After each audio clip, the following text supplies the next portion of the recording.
Hi folks, this is Dave from DDPR and welcome back to another update for the MR2 Squared project. You are staring at a completed built turbo 2GR getting ready to go back in the car.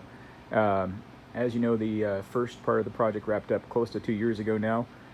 We did make the goal of 600 wheel horsepower easily on pump gas, later made another couple hundred horsepower in E85, and then we had some issues with the dart and sleeves in the block. There was a design problem with them. Dart did refund us for the block, and we decided to go another route. So what you have in front of you is the first ever DD Performance Research closed deck 2GR. So it's custom built CNC closed deck press fit with upgraded Wiseco pistons, custom Carrillo rods, both rated for 1800 at the crank. It's got a custom DD Performance Research main bearing girdle, ACL race bearings, and the same ported heads that it did before. So the block is ready to make some serious power there. Some other cool upgrades is that turbo. It looks the same as before, but that's actually an EFR 9280 now. So it's about 200 CFM bigger than the original turbo that we had on there, the old 9180. So that thing should do very, very well for us. You can of course see the Turbosmart dual 45mm wastegates down there. And you can see our exhaust. There's some other cool upgrades here.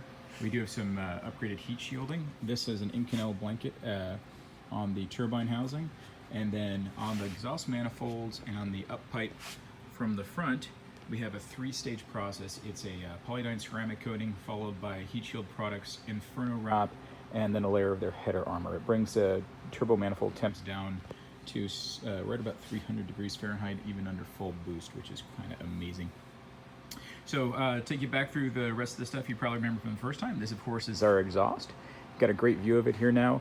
You can see when the gas exits the turbine, it comes to this Y. On the one side, you have the exhaust bypass valve. When that is open, it comes right out through this loop here and exits the tailpipe. So 3.5 inch straight through exhaust.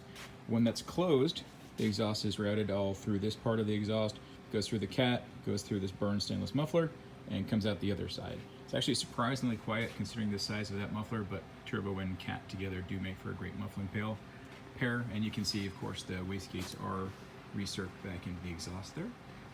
These two reservoirs here are actually both coolant. This one has a pressurized radiator cap on it. That's a primary radiator cap for the car. And then this is actually the overflow, so the normal reservoir like you'd have separate from the radiator. And then on the back of the intercooler, you of course have the reservoir for the intercooler itself. Charge piping, there is basically none. You can see you've got this Wiggins coupler coming off the turbine housing going right into the intercooler. Then you've got that Garrett intercooler core, and then it goes right to the other Wiggins coupler to the 90mm Hypertune throttle body, right into the custom intake manifold. So really basically no charge piping whatsoever, super short piping pass, so we should have great throttle response, excellent power, very low boost drop through that. Some other cool stuff, you can't see it because it's on the inside, but we did do some nice upgrades to the transmission. It does have now a brand new set of gears, and they have been cryo treated as well, so we're expecting the tranny to be able to hold the increased power nicely, we hope anyways.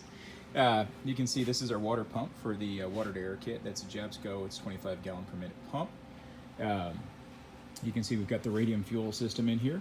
That's your fuel pressure regulator, and then you've got also a large pulsation dampener that you can't see.